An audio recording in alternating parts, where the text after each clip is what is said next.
Unong yalam kaliang persya jong ke ying dorbar thau an ke jela u Dr. Mukul Sangma ulakhot ke Jingdawa bade ban tokit bahai ki kam ban penrung ki kandidat sahaga Kam Pulit bade ban Pynlong Bïang ke Jingthoh Eksamin Shisien haba ai jing tip benya halor ke jing keno ban penrung kam ki nong apply kat kum ke jing itu ke jongki u Dr. Mukul Sangma ula ong baya ke jing penbena ban pendam ki kam ki balaj haga Kam Pulit la pentip haga andrew trik ulber arajar arpusau bade ke jing penrung kam barok kawai ladai ban Pynlong kat kum ki kendan jong ka Meghalaya Police Act 2010.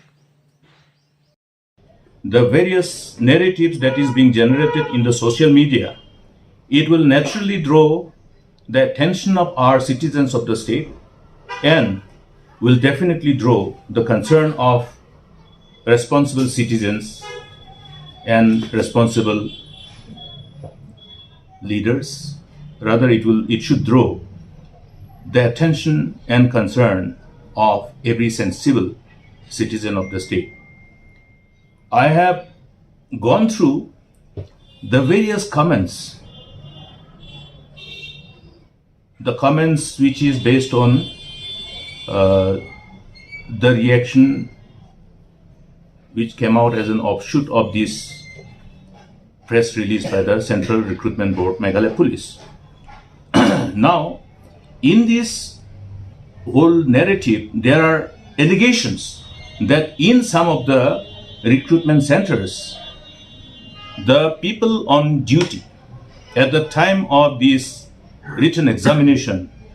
in some of the centers were found assisting the competing candidates. And this particular concern is reflected in overall narrative, which is part and parcel of the comments which is available in the relevant social media page.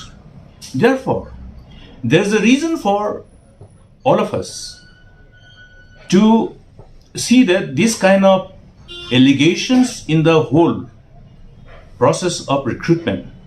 which should have its own sanctity and therefore the trust and confidence of the people, particularly the competing candidates, should not be somehow subjected to this doubt